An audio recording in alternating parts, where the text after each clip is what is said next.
Hello everybody, I'm Adam Ginsburg here for another episode of Third World Airports. I'm honored to be here with the Republican District Leader of District 2 in Eastchester, Brendan Eckstein. Pleasure to be on this podcast with Adam. I've heard a lot about it in the coming weeks, and I'm very excited to be here and have, hopefully, a positive discussion. Definitely. So today we have a full docket.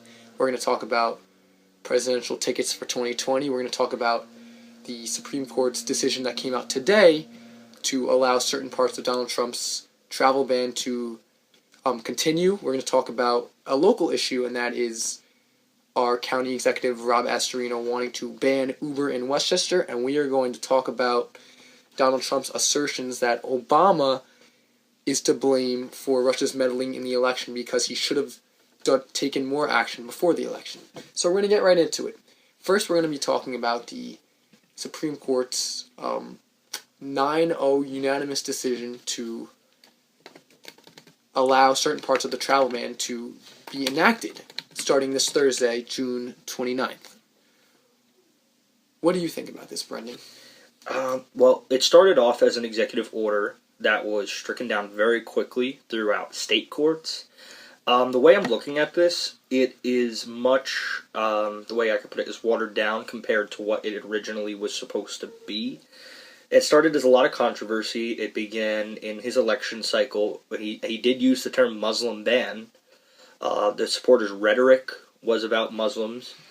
Today, at this point, I don't really understand the language that it was being used by the Supreme Court. I think it is going to lead to a lot of confusion. And the language they used was, you have to have a bona fide connection to a business, person, or party in the United States to be exempt from those 6 countries.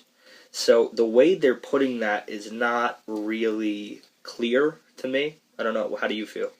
I definitely feel that there's a lot of room for gray area for interpretation, and also what it leaves in limbo are refugees, because refugees may not have a connection to or be lucky enough to have a relative who's living in the U.S. already, but I know Bashar al-Assad has killed 400,000 of his citizens. He's already made 5.3 million refugees, and there's 6.2 million people who are internally displaced in Syria. So this refugee crisis, Syria is not bled out yet. There's still, for the coming years, unless something drastic happens to end this fighting, we will continue to see refugees who are facing terrible conditions in Syria.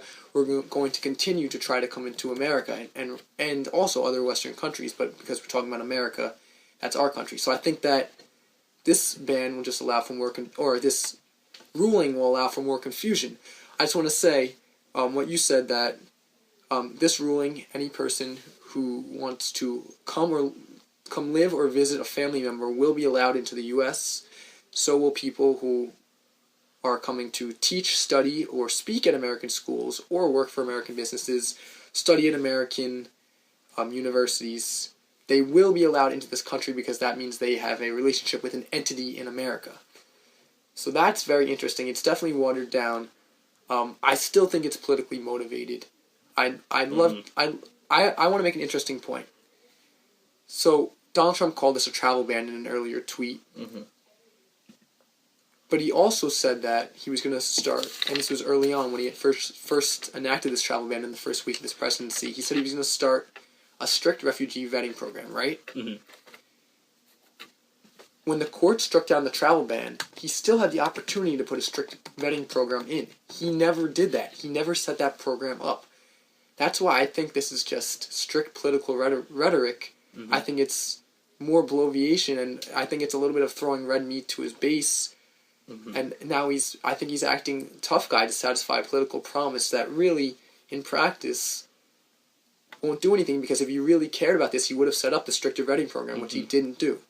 So that's why I think that, look, in theory, this is not the worst thing in the world, only because those areas of the world that those people are coming from are in flux. However, in practice, I think it'll cast way too wide a net, and it'll stop a lot of people coming to this country who really need to escape bad areas. It'll really put a blight on, America's image, because we have been known as taking in our poor, our huddled mass, our meek, as that Lazarus poem goes, and really we're turning our backs on people who need to be coming into America. What do you think about that?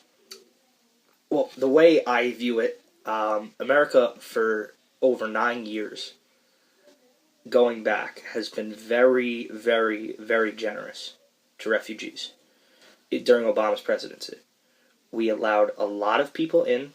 We gave a lot of aid, more than any president almost in history. Do you know that for sure, or is that just like a... That is just my personal opinion at this point. I don't know that it's fact, but it is, from what I've read and what I've heard, very close to being the most ever. Because I know that we gave a lot of aid to, Vietnamese refugees in the... Look, I mean, I guess, we have given a lot of aid, so I want you to continue on your point. So there's a lot of foreign aid being given by this country. The country's set to receive the most foreign aid.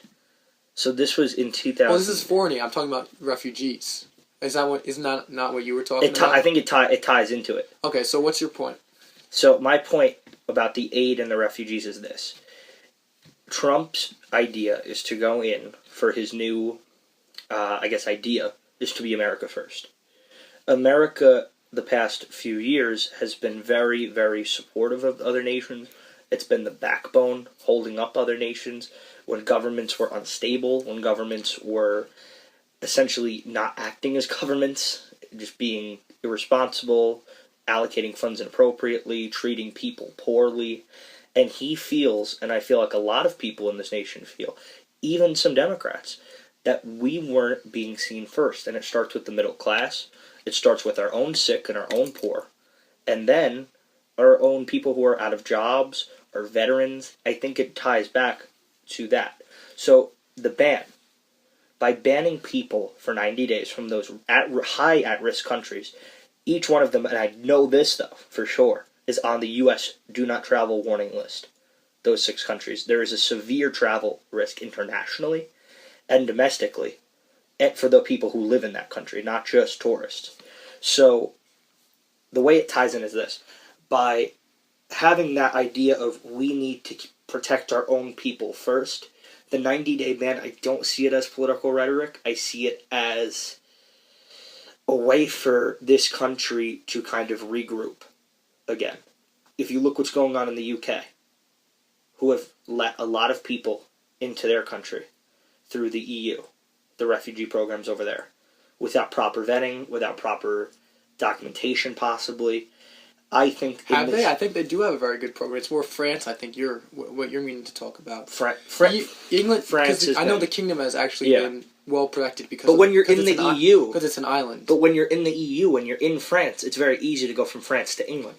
I mean, police guard the tunnel, pretty strictly. I know what you're trying to say, though. I know what you're trying to say. I just feel, at this point of this ban, for them to use it productively.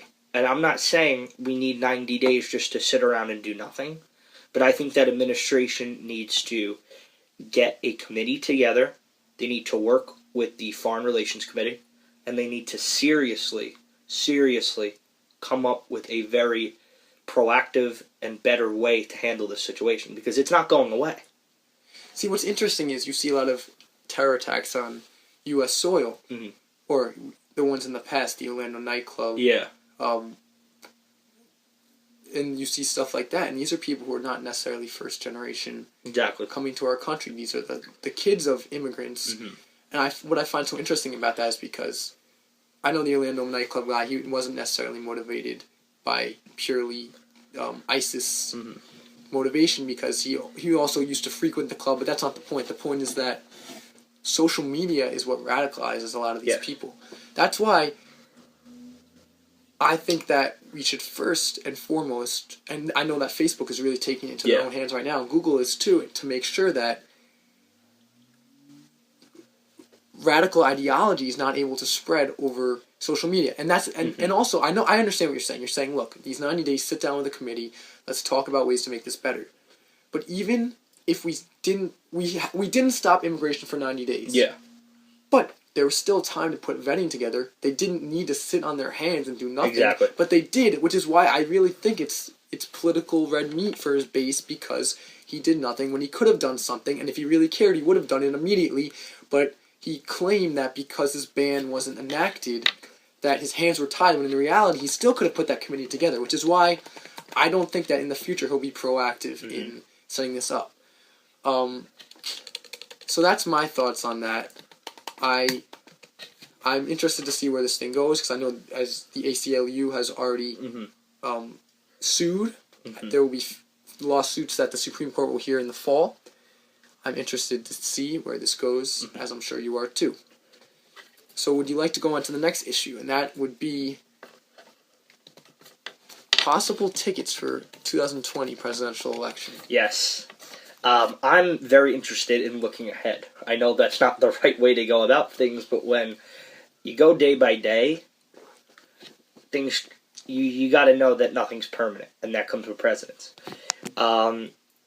It's about the country, and even though I am Republican, I would, and I'm sure you would too, in the best interest of the country, cross over your affiliation to go after what would be a better ticket. Right. I'm not saying at this point that this presidency has failed by any means, but I'm just saying it is an intelligent thing to do as a citizen, and I feel like it's a responsibility to look ahead. Right. Because you'll be voting in the primaries very soon. We both will be. We're both going to be of age. I'm 18 now. You're almost 18. So looking ahead, especially for young people, is extremely important to pick out now, these are the people who may be running, who am I interested in, and why. And make sure that you follow them, and definitely try to make sure that, they don't put their foot in their mouth in the next 3 years.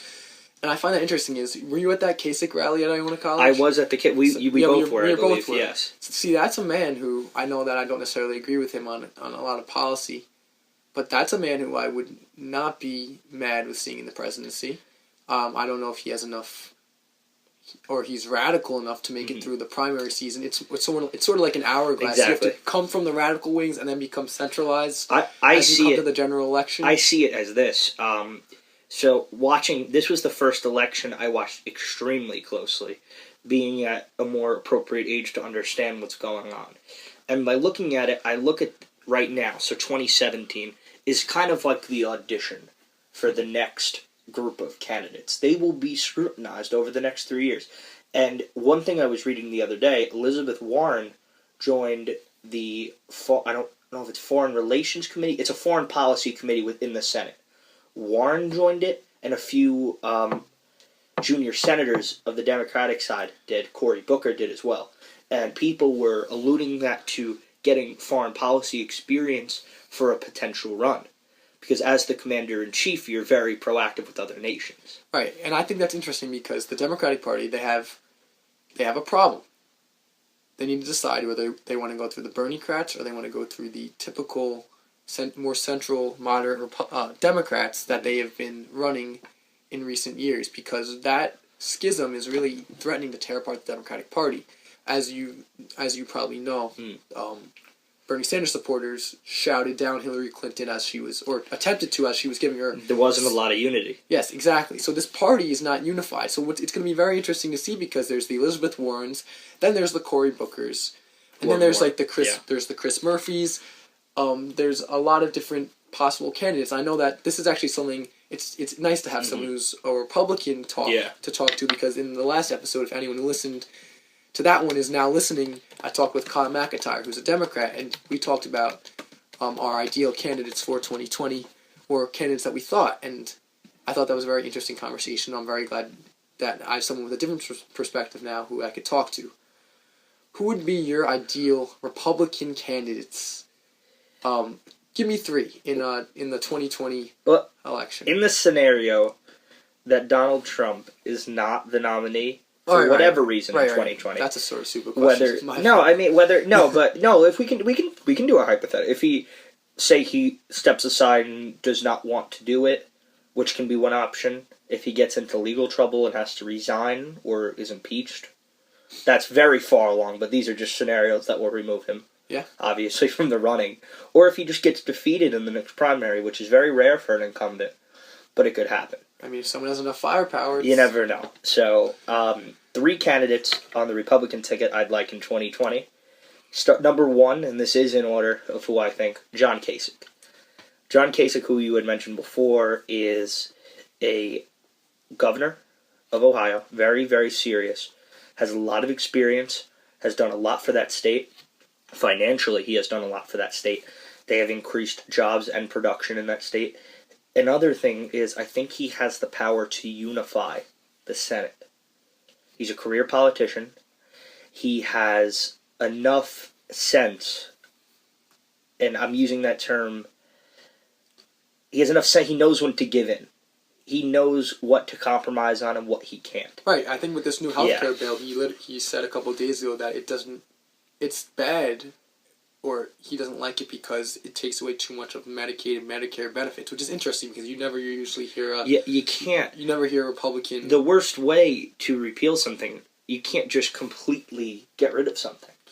Right, There's still people who utilize it for a reason, even though Obamacare wasn't extremely popular on the right, and maybe I don't agree with it. We have to acknowledge the fact that there are some people who heavily rely on it. It helped many people. And you can't get rid of something without having a new plan in place. So that's Kasich's point. I don't want to take it completely off topic. Yeah, no, I know. Yeah.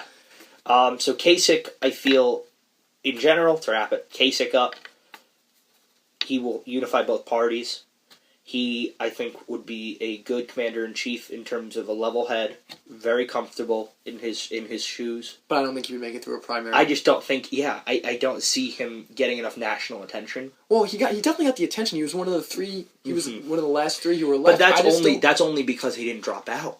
You can have 1 or 2% and still stay. But he had a decent amount of attention. What did he won Ohio, right, in the primaries? Yeah, that's his state. I mean, that's a very big state that... It's his own. Obviously, it's his own, but in a general, that's a state we feared Trump wouldn't fare well in. He ended up prevailing. Yeah. But for a general in the future, even if he... How old is he now? I believe he's in his... 40s. Older, no. Kasich? I think he's a daughter... Wait, let me see. Late 40s, early 50s. He's a daughter he has to be early... No, he's 60. Wow, he's 65. No, he's not. Yes, he is. John Kasich is 65. What the... But, I mean, people are living older, and 4 years from now, 3 years, 68, 69, his window of opportunity is closing. Oh, shoot, he is 65. Mm-hmm. So I can definitely see that. Yeah. And that's not even a man who I would necessarily be against, because I think he's a level head. I think he's reasonable. I don't necessarily agree with everything he says. I know he had those debates with Bernie Sanders, which were very interesting, on CNN. But he's a man I could see. And you could live with, too, being the president. You can feel somewhat comfortable. I just don't think if it came to it, I don't think he hasn't. Because he doesn't have that outsider or even populist appeal that you need as a politician to make it at this point, I think. Or at least in the Republican Party. Exactly. He struggled. This was a very crowded playing field, and he did well. But when you have a candidate with a near celebrity status, and then you have another candidate who picked up a lot of steam, Ted Cruz, and even Carson at the beginning was fairly into it. So I felt like he kind of got lost in a shuffle of people who got more media attention. Well, he just didn't yell loud enough. He didn't yell. He didn't scream and cry and yell loud enough. He was actually an adult in the room, which is and that was appealing to some people. But I think at a time where, and the reason, I don't mean to go off topic again, but the reason I think Trump won, going back very far, people were angry. Yeah, I agree with you. 8 years of a very deadlocked Senate. A Senate that really was unfair to, and I will say this as a Republican, was unfair to President Obama at times, but at times the president was unfair to the Senate. Right. There was times he was very aloof from when them. When you don't want to meet in the middle, it's going to be difficult. Nothing's going to happen. Yeah. I felt like he would have unified it. So I find what's interesting is I know you're going to causes. People were angry. I think it even goes deeper than that. Deeper than just the deadlocked Senate. I think that goes into the fact that politicians for decades have made these empty promises, and people feel like they weren't being heard. And now is the time where I think that's why Bernie was so popular. I think that's why Trump was so popular, because people, rightfully so, needed... They felt like they were their voices were being heard. Gotcha. Now, all right. So, who's your second your second favorite candidate for the Republican Party? Mike Pence. Mike Pence, yes. I feel like Mike Pence was the sort of level to Trump's rhetoric.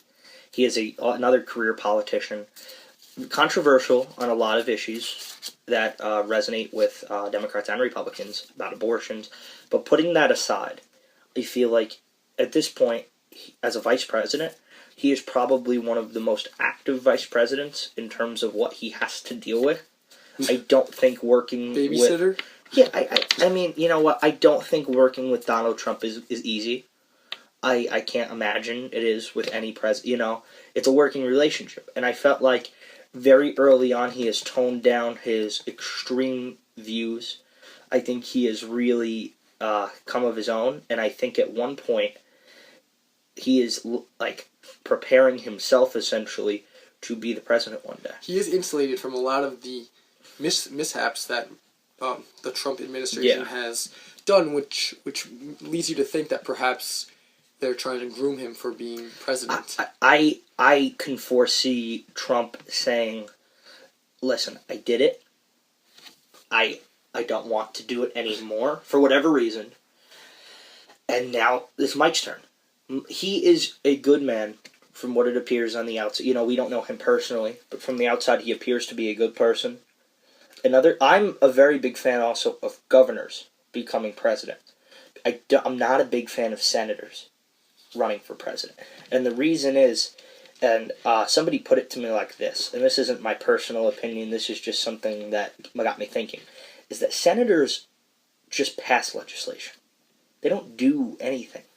They're not actively trying to figure out this, and that. They also don't have a lot of liability, except their own constituents that might turn on them. At times I feel like they're working more for votes, other than working for the best interest of the whole state. When you're responsible, when you're the executive of so the Indiana government, he was the executive, essentially. So when you're in the top level, I mean, do you know how many people, parties, places, things that you're accountable for? As a senator, I feel like the only thing you're accountable for is showing up to vote, which if you look at the record, barely any of them do. Which I find interesting because I definitely see what you're saying. Yeah. You're saying that governors have more experience running a presidential style Exactly, organization. an executive branch side. Because governors are accountable to their votes, just as senators are accountable. Exactly. Because they are elected by the same Exactly. constituents. No, exactly. So I don't know if it's necessarily a different constituency. I just think it's more that senators are more insulated from, concerns of the state itself. They have less. Because senators vote on more national issues, while governors have to determine stuff that's enacted in the state, which I think there's definitely different issues, but it's different skill set, I think. I think it's interesting that Pence, I think, has been both, has he not? He's been a senator. He was in the House. He was in the House. He was in the House.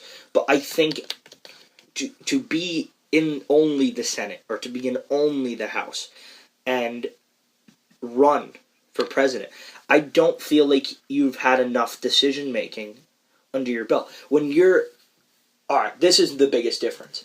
A governor of a state can declare a national emergency, can declare a statewide emergency, can lay off a certain amount of employees. It's almost like running a business. Yeah. It's extreme. There's a financial aspect, there's a human and personal aspect, but there's a responsibility to the safety.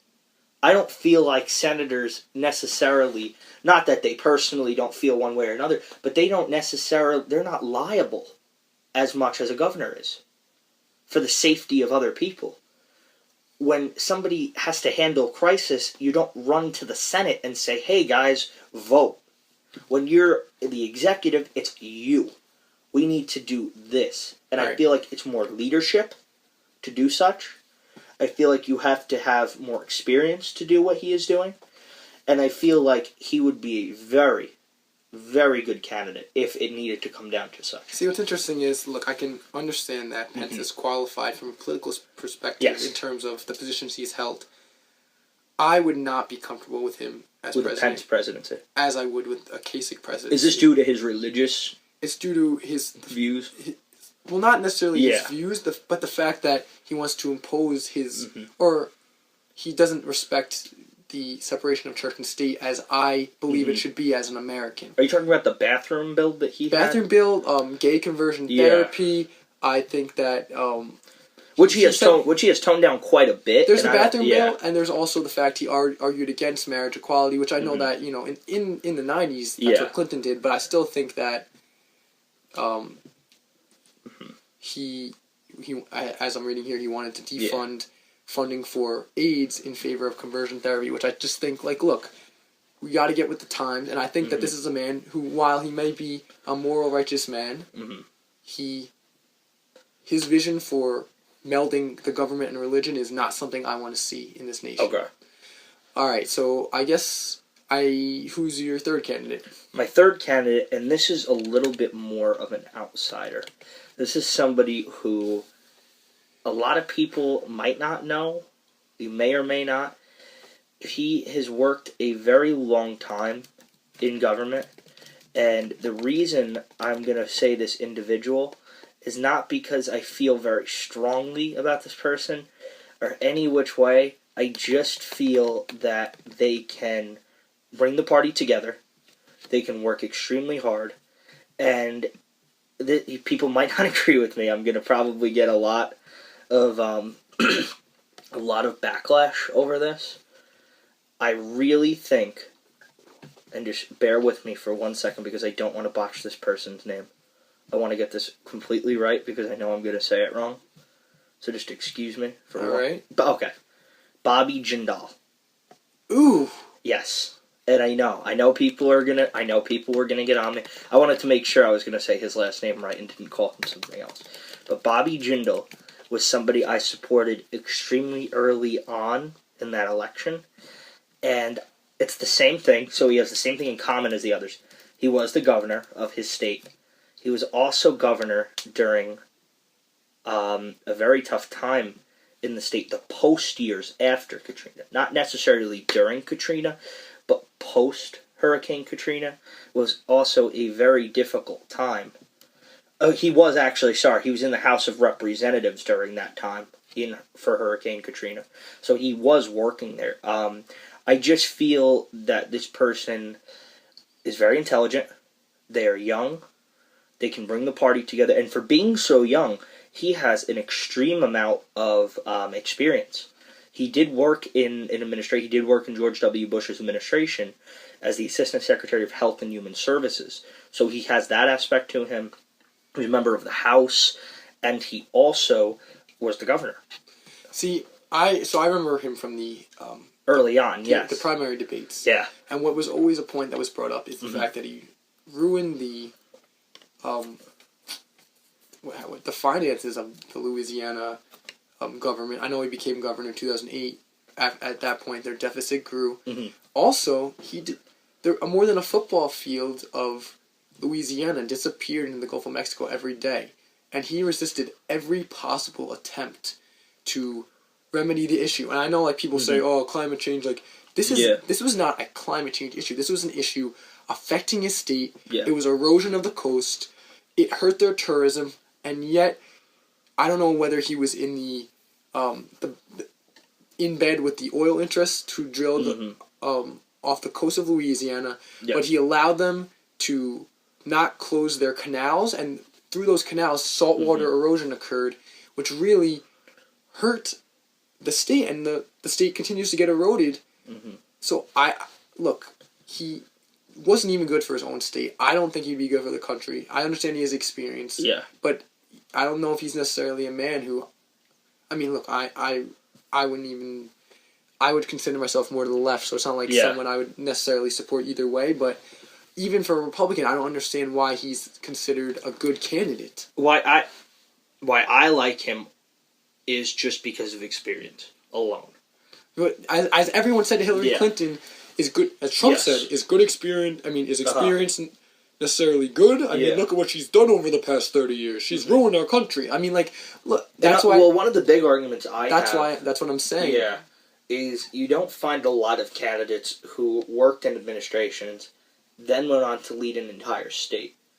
regardless of what you agree or what you don't agree with in that state, he was in that state for 8 years. But he still had to do a good job. That's why Kasich, I think, did do a good job, and that's why I think he's a better candidate. Just a personal. Yeah, I can see what you're saying. So I'm going to go on to the Democrats for 2020. I think that what we need to do is look more towards not necessarily, and I know I might get some flack for this because I'm a little bit torn. Yeah. You can obviously go with the old guard, which is Joe Biden. Okay. You can go with Bernie Sanders again, which I don't know why you would do. I think a good candidate would be, I just want to make sure I have his name right, Montana Governor Stephen Bullock. Stephen Bullock. He's a red state governor. Okay. I just think that by doing that, in the political game, what you're doing is, if you take the center, you're boxing the Republicans into the right, and if the far left can unite around this guy in the center, you're taking more space up on the political spectrum. You're carving out more space. You're boxing out more space for the Democrats to gain back seats in the legislature, especially in the legislatures and in the House and in the Senate. If this guy Bullock becomes if he becomes the president, and I know he's a relative moderate. He supported Obamacare, but he did say that it did lead to high premiums and deductibles, and he wants to protect public lands, which I thought was a bipartisan issue until Donald Trump has pulled that back. Okay. So I think that he can definitely be a good candidate. Then you look a little more progressive, and then you have Andrew Cuomo from our state, which I think he's definitely angling for something there. I think it's interesting because obviously there was corruption in his administration, which was not necessarily traced to him. Yes. But he's definitely tacked left recently.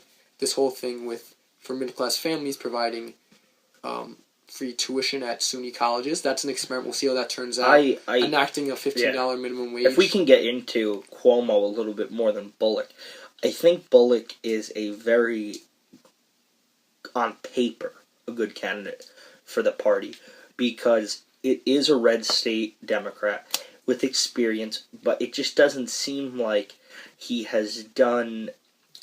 Not that he hasn't done much, because we don't live there, we don't exactly know, but I just don't see I don't see what he has done that puts him in that discussion very seriously. I think he could run, but I think at the age he's 51, he's definitely somebody to look out for. Yeah, he's in his second term in a Republican state as a Democratic I see him more as I see him more as a more attractive vice president. He actually would be a good candidate in a red state. But to get into Andrew, and he would definitely unite a ticket with a far left and a center left. Yeah. To get into Cuomo, what were you going to say? To get into Cuomo, one thing that I very much disagree with is free college tuition for families making. I don't remember exactly. I think it's under $125,000. It's going up. No, it's going up. It starts at 100. It starts at about 110. The first year. So it's just like his. It's just like his other idea about minimum wage, that it's going to go up every single year. Same thing with the salary of the family. In terms of free. What I think about that is the catch. There's always a catch. So the catch is you have to work in the state of New York for 4 years after. And if you don't, you have to pay back the entire balance of said tuition.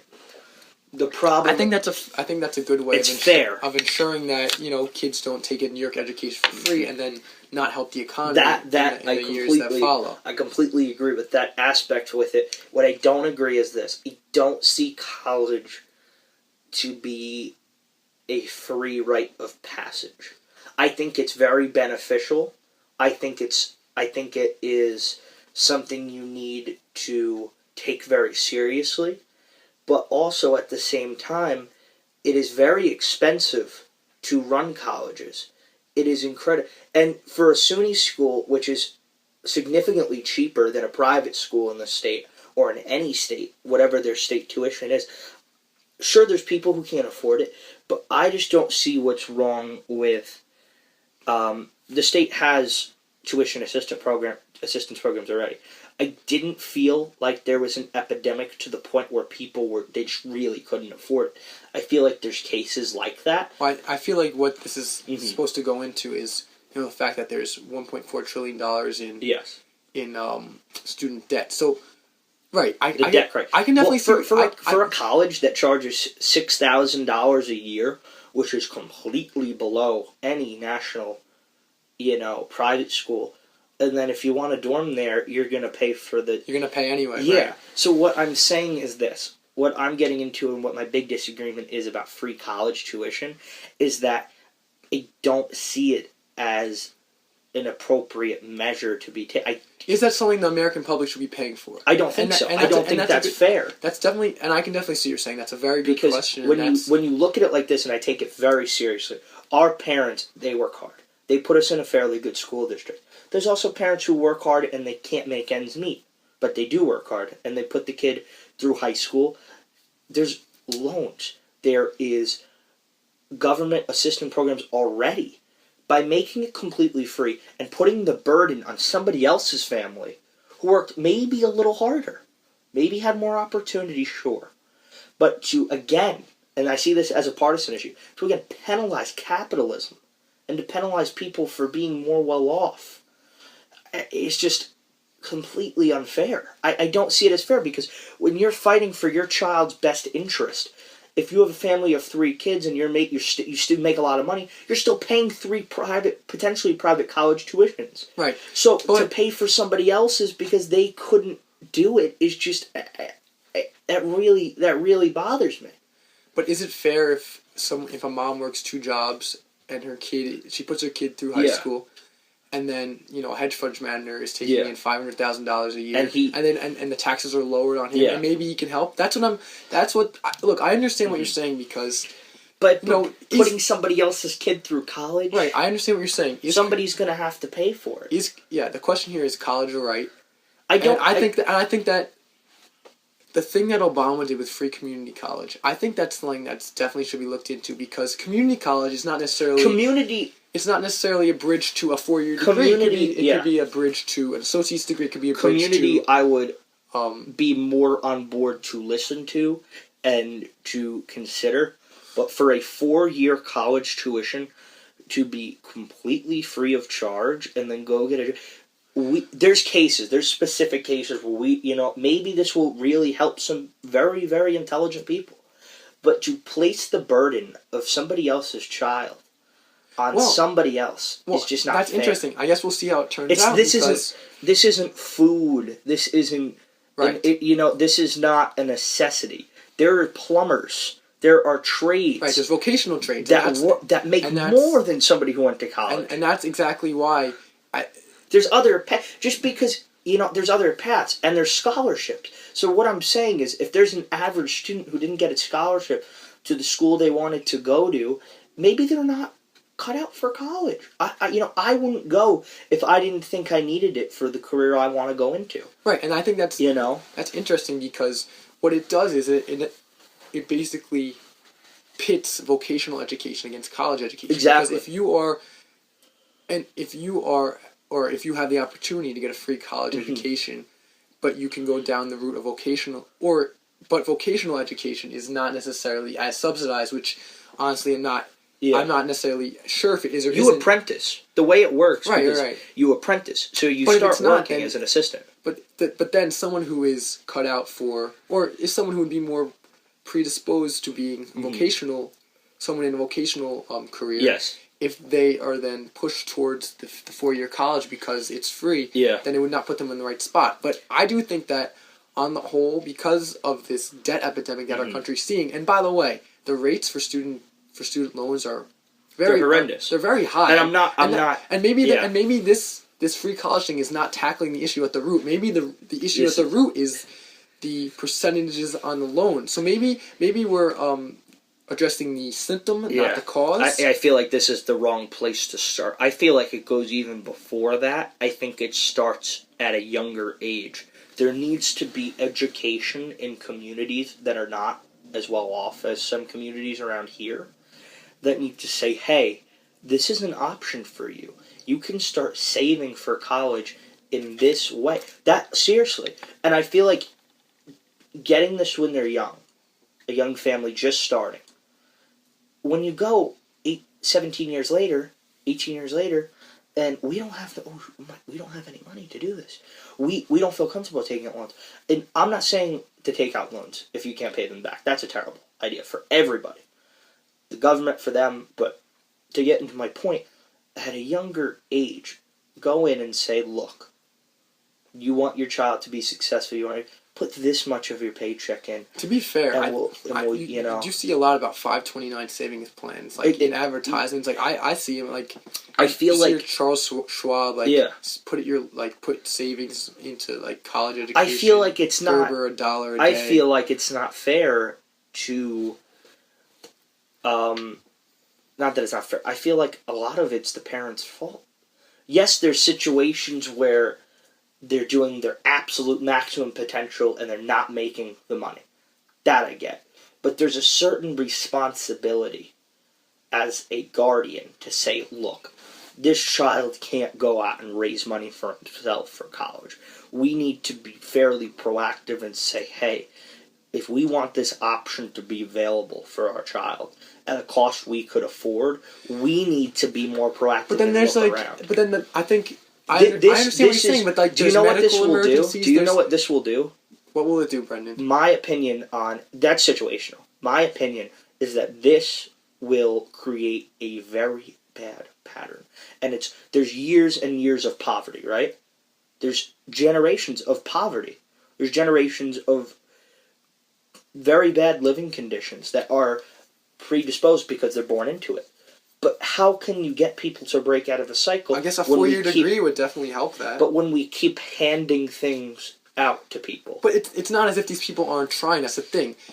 There's this issue going back to Ronald Reagan and welfare queens that people on welfare are just taking the money, they're mooching off of it. There's years of welfare abuse. Yes, but that's, as you said before, that's a specific case. Have you seen people working 2 jobs, $12 an hour? That does. And you have 3 kids, and you're not going to be able to put 3 kids through college. You're barely going to have enough to get groceries for 3 kids and pay the rent, especially if you're living in an area like this, like New York. Yeah. So exactly, the number one way to put people out of poverty is to get them educated. That's what I think Cuomo is saying in this, and that's why I think that, look, it's worth waiting to see how it ends up turning out, because, you know, if he wants to be president and this ends up being a resounding success, then this will be great on his resume, and it will show that, yes, he has management skills, just like you were saying before about governors. I know we've debated the merits of college, free college, but I think that going back to Cuomo, if it works out, I that's the reasoning behind it anyway. Yes. Because there's years of documented abuse. There's also years of documented stories, but that have been proven to be anecdotes that really don't reflect the experiences of the majority of people who are on welfare. Yeah. So I think what we're going to go on to another state issue, because I know you said before, I found this very interesting. You said before that it's this thing is a rejection of capitalism. Yeah. This free college education is a rejection of capitalism. Well, speaking of a rejection of capitalism, in our county, our county executive Rob Astorino has proposed to ban Uber. What do you think about that, Brendan? I think it is a very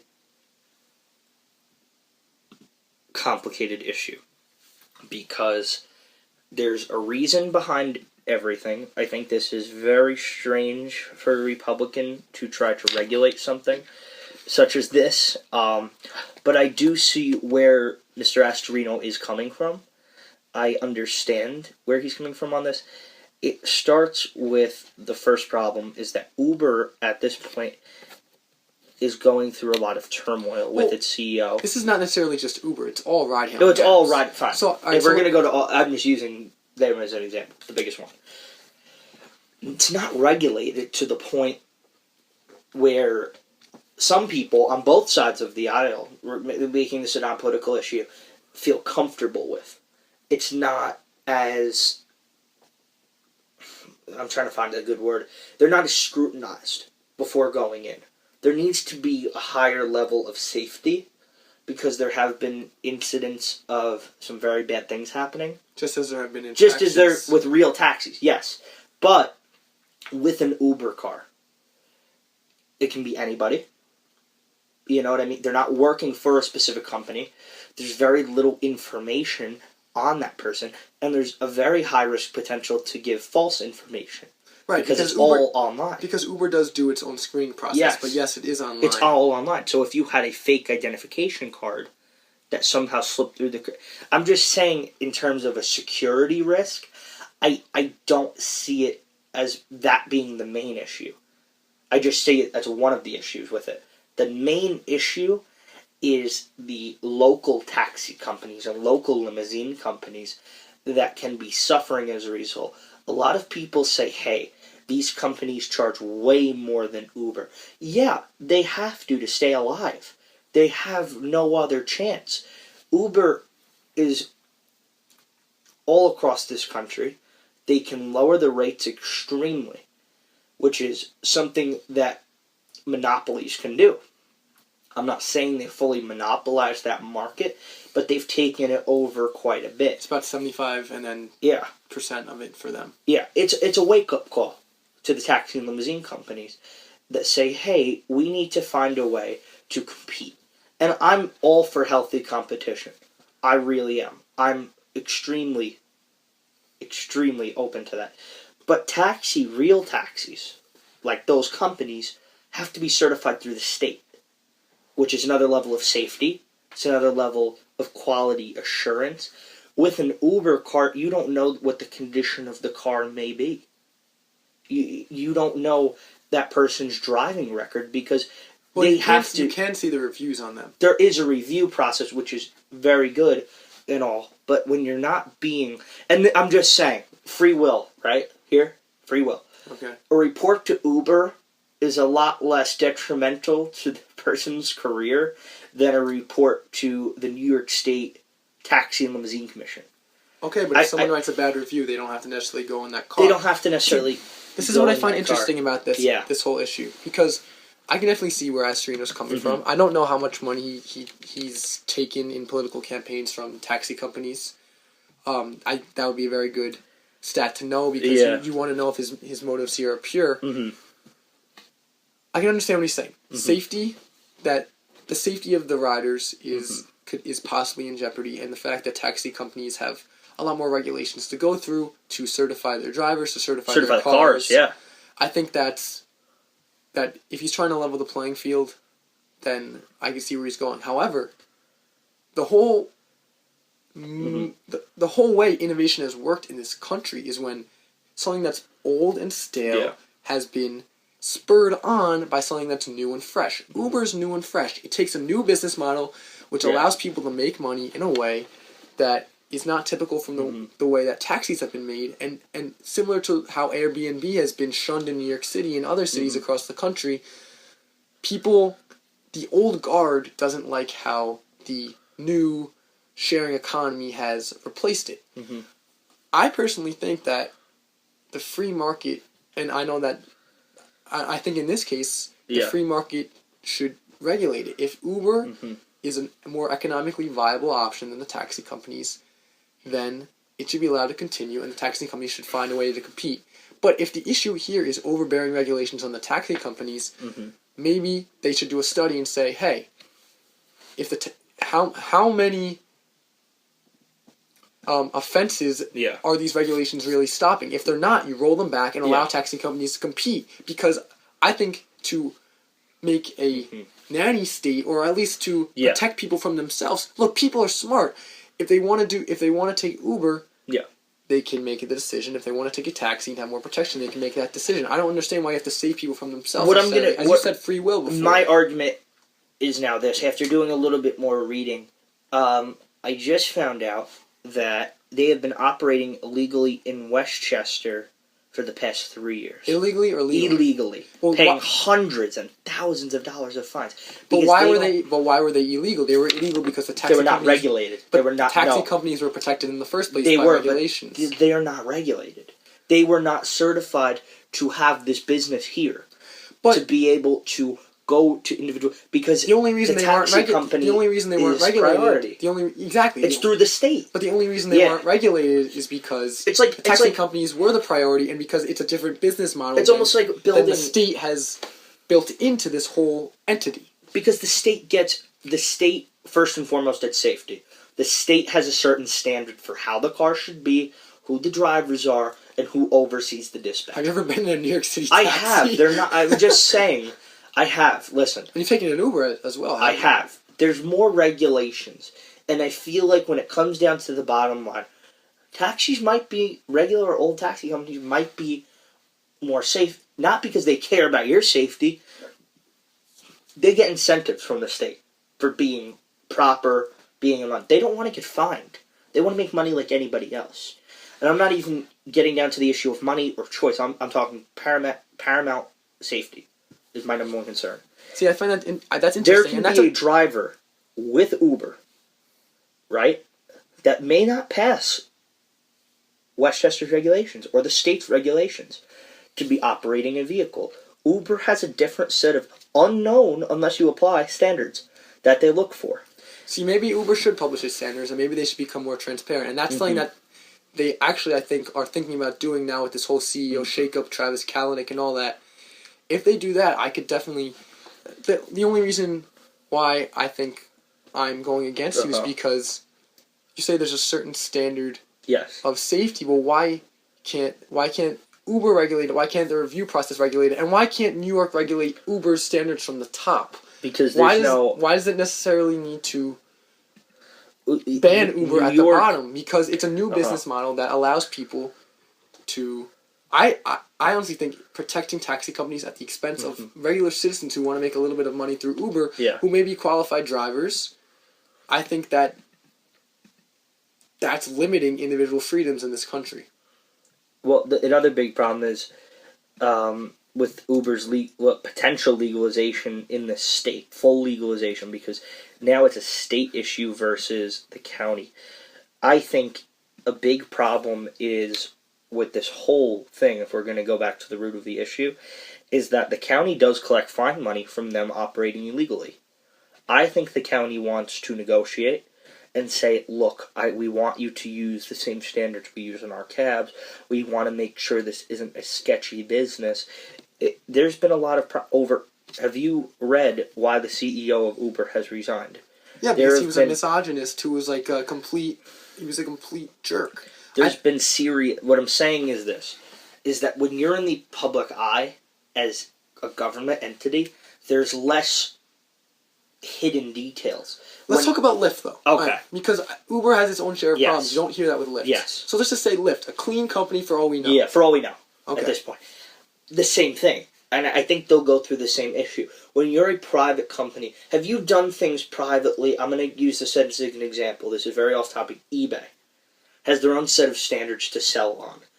They don't have to go through a lot of government laws for you to sell things on there. But it's also a self-regulated marketplace. Exactly, it's self-regulated. Where you can see that reviewers have a 99% rating with 5 stars, which is the same thing with Uber, where you can see if a driver has 5 stars. The difference between selling your old knick-knack versus driving on a public highway in a car that we don't know is safe or not, based on your word and based on Uber saying, okay, I guess. Uber's more concerned about getting their kickback on you driving somebody around. Well, it's decentralized. I feel like because they don't have the same amount of regulations that the state has to go through to keep cars and drivers and people safe and in line, the bottom line is it's just not as safe. I'm not saying it's something that should completely be outlawed. It's terrible. It's the worst thing we've ever seen. I'm not saying that.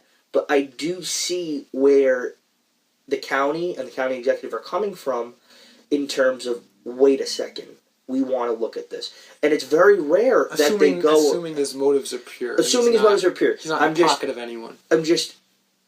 We don't know for sure. My opinion is that it is smart to look into it because there are lives. I would agree. That we need to, it goes back to, it goes back to security. Again, because you don't know exactly what's going on when the car's not regulated or sick. Right, but I would love to see the individual statistics on that, because of course it's been news that Uber ran over a 6-year-old, but it's also been news that Morgan Freeman died in a taxi accident. No, sorry, not Morgan Freeman.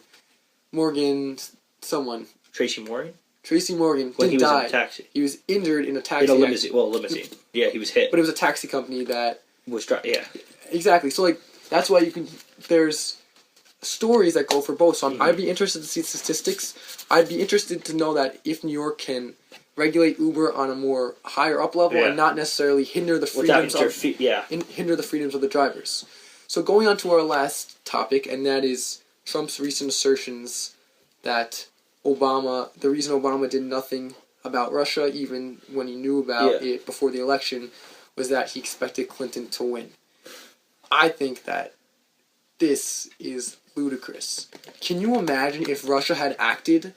If Obama had acted on Russia before the election, people were saying the election was rigged already. Trump was saying the election was rigged already. He would have claimed that Obama was trying to fix the election for Hillary. This is complete hypocrisy.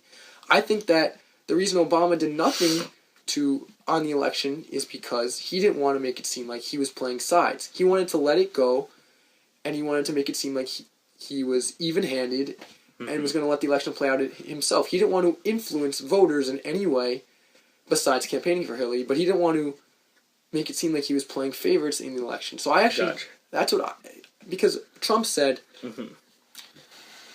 the reason that President Obama did nothing about Russia after being notified by the CIA of meddling is that he expected Clinton would win. That's what he had said. The real story is that President Obama did nothing after being informed in August about Russian meddling. With 4 months looking at Russia and did not want to rock the boat. He didn't choke. He colluded or obstructed, and it did the Dems and crooked Hillary no good. See, I don't think he necessarily colluded or obstructed. I think he just wanted to make the election. I find it hard to believe that they knew the severity of the meddling. Because if they did, I felt like it would have been a much bigger issue to security for any president. Because if you had the power to potentially stop that, and this is not about partisan, this is just about the faith of our elections. Right. I feel like, had he known and didn't do anything... Well, they actually said they did do something, and after August there was no more... There was no more meddling. As far as I knew, there was no more meddling in the election. But at that point, the damage had already been done. All the documents were taken. I'm not incredibly sure as to what the extent of the meddling was. Because I know that there was articles that were being disseminated that were potentially not true. There was certain targeting of media. But I personally am not as informed to the extent of what their meddling was. So there was as you said, the disseminating of fake news articles, which was like the Pope endorsed Trump. Yeah. Hillary has Parkinson's, that sort of stuff. Well, when I look at things, it comes down to you gotta be more. You can't. It's stupid that we call meddling tricking people, because if you're well spoken and well read, you gotta check more than like 2 sources to understand. Like I feel like people don't, and that's the thing. But don't you feel like that's more of, even if it did happen, and I'm not saying it was a good thing for them to do, but I mean, how stupid does that make us? That people didn't read more than 1 source. I mean, come on. Look, the fact that shifted that many opinions is ridiculous. We're not arguing necessarily whether or not it won the election. But we know that Russia attempted to do this, and we know that to an extent they did succeed at doing this. We know that they attempted to get into voting machines. They sent election officials in Arizona and other states phishing emails, which 139 officials. I'm not sure to try to get to the software. I'm not alter results. I believe that no one pressed on those phishing emails. They also Russian hackers also did. Yeah. What was this? Big Bear and something. The two Russian hacking organizations definitely were documented breaking into the Democratic National Committee's emails and releasing those, and releasing Don Podesta's emails. Yeah. Which, of course, these people should have protected their emails, but at the same time, that is attempted interference in the election. How would you feel about a potential national... whether it's private or public news regulate. Not something, I know that sounds very anti-First Amendment, which I am. It sounds very 1984. It sounds terrible, but just listen. Something that will say, wait, this article may not be from a good source. This may be extremely opinionated or incorrect. See, what's interesting about that is, look... this might be damaging and potentially dangerous to read. In theory, I'm all for the First Amendment, but to find something that, like, say Russia puts out an article, Hillary has Parkinson's disease, and that article gets shared 100,000 times. That's just false. Yeah, I see. And to have that out there so freely is extremely dangerous. And I think there should be repercussions for intentionally disseminating news that is false for the benefit of not a party, but just scare. If you're a foreign country, yes, there should be repercussions. But if you're a U.S. citizen, and you're stating something as fact when it is you knowingly know it's not true. But lying is not necessarily. Lying is technically protected by the First Amendment. Lying is protected by the First Amendment, but lying that will lead to repercussions of riots, that will lead to fighting, dangerous. See, riots, that's fire to but, an opera house. But wouldn't you say that inciting people and inciting a movement over nothing? I'm not talking about muckrakers who find very nice things, like this is wrong. But Brendan, yeah, I see what you're saying, and I definitely see that your intentions are good, but it's a very slippery slope. I know you're not talking about muckrakers, but what's to stop a muckraker from coming out and the government saying, "Oh, this guy's false," because it wants to protect its own interests? That's why I think we have NPR, obviously, that's National Public Radio, that's funded by the government for the most part. I know there's donations, but I think that any public, government-funded or government-created news source that you create would immediately earn the total mistrust of the American public. I don't think imagine you see a story and then a story like Hillary has Parkinson's and the American government, their funded voice said this is false. Yeah. I think more people would think, because the American government disavowed it, that it's probably true. Yeah. Because people mistrust the government so much. And also it provides a slippery slope for propaganda, if you like to think of it that way, because when a real muckraker goes against the system, like an Upton Sinclair or even more recently, who was that guy? Ralph Nader, who helped protect people in cars, and if he goes out and then the government wants to protect its interests and says this guy's false, his voice is shut down. Free speech. Oh, so you're saying that it can become a national issue if it's used for the wrong reasons, right? And I then what's wrong with? Because I know that you don't. I know that you want the best for America, but not every. Some people like to protect their pocketbooks, and some people don't want the best for the country. They like to protect their own personal I completely interests. understand. But what I'm saying is, shouldn't there be some kind of regulation in terms of a law that it is illegal in almost nearly every state to incite a riot? Right, but why can't there be an interpretation of a law that says intentionally disseminating fake news and actively, and I'm not saying posting it and on some random, but I'm saying actively disseminating something as this is true, everybody needs to read this is a dangerous thing going on. It's almost like reporting a false threat. You're not protected to say 911. Where's your emergency? There's a fire and there's no fire. But it's not the same. It's the same. It's the same thing in terms of damage. And I feel like if you have a very big media presence and you have a lot of people who actively follow you, and to intentionally, dangerously, and unwittingly say something that you know, that you fully know, not that, I don't know. Well, how can you prove? Well, how can you prove that? That's the thing. People would say, "Well, I didn't know." See, I think if you're doing that, I feel like if you're doing that, you're getting into the territory of the Alien Sedition Acts, where you're threatening people's viewpoints, which obviously, I believe there's enough. I believe there is enough. I believe there's enough support for something like that. I think that, look, in the long run, I can definitely see what you're saying. I would even agree that fake news is terrible for our country. It hurts our country, and it hurts our national dialogue.